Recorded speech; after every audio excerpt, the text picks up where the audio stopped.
Hi, today we're going to demonstrate how you can use the Ask Ziggy NLU API to do some home automation. For this demo, we use a Raspberry Pi, a Wi-Fi adapter, a wireless transmitter and receiver, a relay switch, and a lamp. So we're going to show you how we use natural language understanding and some common phrases to turn a lamp on and off. So the first thing that we want to do is go into the details of our application, and we called it home automation. So on the left side you see a description of your application.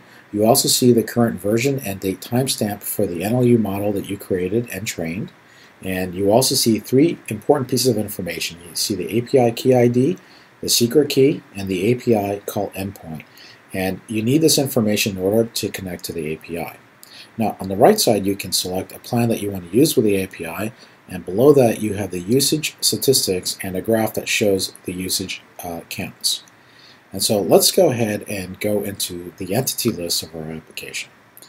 Now, the entity list is a list of categories of keywords that we want to identify in the application that can be spoken out loud by the user or typed out. And in this particular case, we wanted to identify devices and appliances that we wanted to turn on and off. And in the case of a garage door, it's something that we would want to open or close. Now the great thing about the API is that it has a semantic expander, and so it will automatically find other words that have similar meanings to the words here selected by the developer or the subject matter expert, and automatically add them into the list so that they can be identified and tied back into these entities. And so this is great because the developer does not have to come up with an exhaustive list of keywords here. So let's go ahead and close out of this screen, and let's go into our sample. Now, the sample or the corpus is a list of example phrases and actions that they're tied into that you want to perform on the application. So what we do is we train our NLU model on these phrases, and when people say something that is similar in meaning or intent to these phrases, well then it's matched to the correct action. And so just like with the entities, you don't have to have an exhaustive list of phrases that identify every possible combination of words or phrases that people would use, although just like in any probability type function, the bigger the sample size, the more accurate the model. So let's go ahead and filter on the actions here so we can see it more clearly. So we have defined three actions: on, off, and toggle. And toggle just simply turns the lamp off when it's on and turns it on when it's off. So for the on action, we see several example phrases here and some of the entities that are part of those phrases.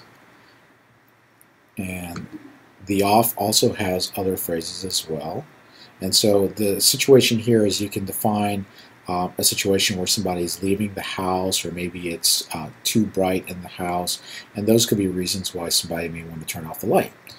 And then you have toggle, which may or may not be all that useful, but somebody wants to basically toggle the lamp based on whether it's on or off. They can perform that action based on some of these phrases here.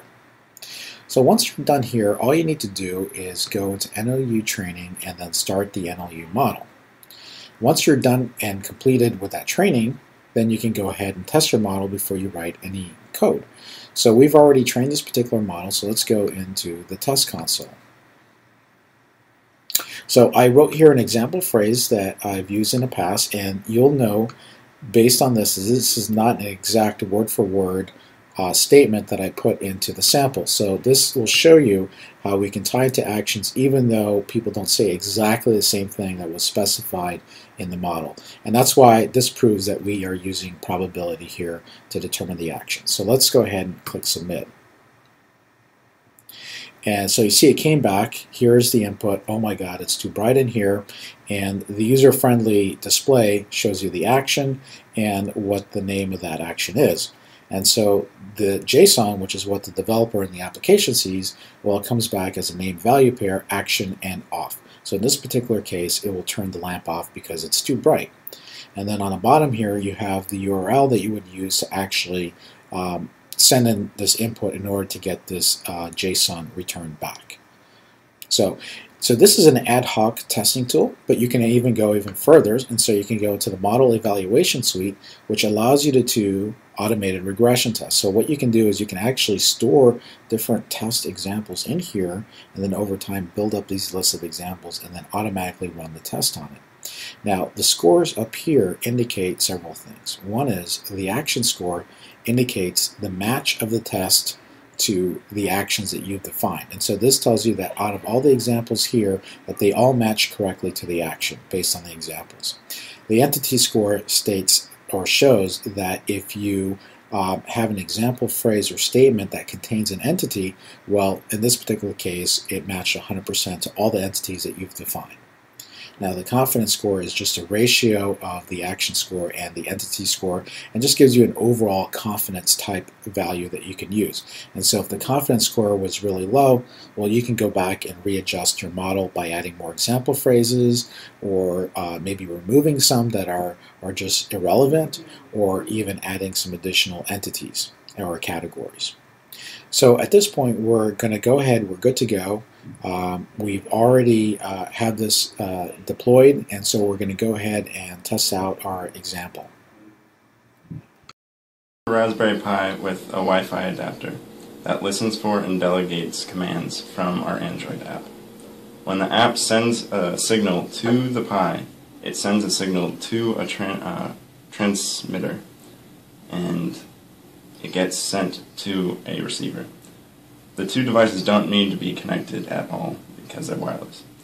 So when the receiver gets the signal, it sends a signal out to the relay, and the relay is plugged into the wall, and at the other end of it is whatever you want to plug into it, such as a lamp.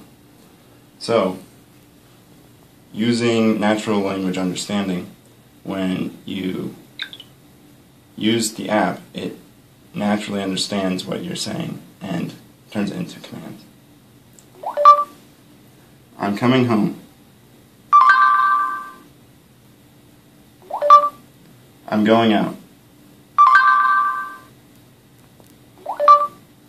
Turn the lights on, please. Too bright.